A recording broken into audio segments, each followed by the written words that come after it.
Assalamualaikum warahmatullahi wabarakatuh. Perkenalkan, saya Uswatun Hasanah. Nah, pada video kali ini, saya akan membawakan sebuah materi pembelajaran dengan tema atau judul lipid atau lemak. Nah, sebelum kita masuk ke pembahasannya, kita perlu tahu dulu apa saja poin-poin penting atau pokok-pokok pembahasan yang akan kita bahas pada video kali ini. Sebelumnya, yang pertama ada apa itu lipid, kemudian sifat-sifat lipid, struktur lipid, jenis-jenis lipid, kemudian perbedaan lipid jenuh dan tak jenuh, contoh lipid, dan pengaruh lipid bagi kesehatan. Poin pertama dari pembahasan kita kali ini yaitu apa itu lipid. Sebelumnya, kita perlu tahu, lipid berasal dari kata lipos yang dalam bahasa Yunani yang berarti lemak. Secara definisi, lemak adalah senyawa organik yang terdapat di alam dan sukar larut dalam air, tetapi mudah larut dalam pelarut organik nonpolar, misalnya hidrokarbon atau ether. Lipid adalah senyawa organik yang terdapat dalam tumbuhan, hewan, atau manusia dan memegang peranan penting dalam struktur dan fungsi sel. Senyawa lipid tidak mempunyai rumus empiris tertentu atau struktur yang serupa, tetapi terdiri atas beberapa golongan. Berbeda dengan karbohidrat dan protein, lipid mempunyai sifat tidak larut dalam air tetapi larut dalam pelarut air. Kemudian selanjutnya kita akan membahas tentang sifat-sifat lipid. Sifat-sifat lipid ada beberapa hal. Di antaranya yaitu lipid mengandung 15-60 atom C. Lipid juga bersifat nonpolar dan memiliki titik leleh yang rendah. Lipid termasuk salah satu komponen yang tidak larut dalam air namun larut dalam pelarut organik. Lipid atau lemak murni tidak berwarna, tidak berbau, dan tidak berasa. Bila minyak dikocok dengan air, terbentuk emulsi yang tidak stabil. Agar stabil, maka ditambahkan emulgator. Kemudian pindah ke struktur lipid. Berdasarkan struktur kimianya, lipid adalah ester gliserida dengan jumlah atom lebih dari 10 yang terbentuk dari reaksi esterifikasi antara asam lemak dan gliserol. Selain itu, ester gliserida membentuk lemak dan minyak struktur asam lemak dan gliserol pada senyawa lipid. Berdasarkan struktur trigliserida, lipid dibagi menjadi dua jenis, yaitu lemak dan minyak. Lemak dan minyak tergolong senyawa trigliserida atau triasil gliserol, yang berarti senyawa yang memiliki 3 gliserol. 3 OH dari gliserol ini dapat diubah dengan sejenis sisa asam atau berbagai jenis sisa asam, yang termasuk ke dalam rumus struktur dari lemak dan minyak. Kemudian selanjutnya ada jenis-jenis lipid. Secara umum, lipid digolongkan ke dalam 3 jenis, yaitu yang pertama ada lipid sederhana.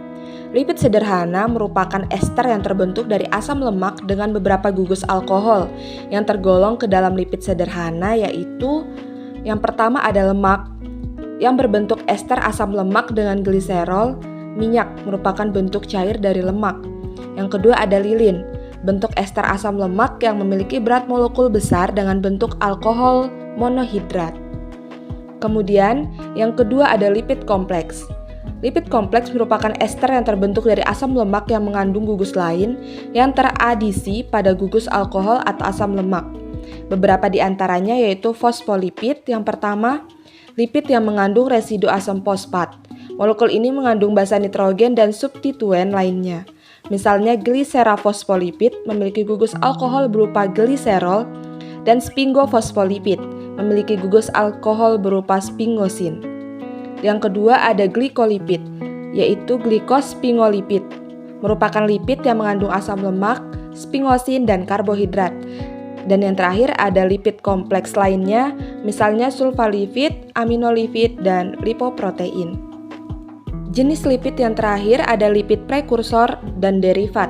Contoh lipid kategori ini adalah asam lemak, gliserol, steroid, aldehid lemak, keton bodies, dan juga lipid yang terlarut pada vitamin dan hormon.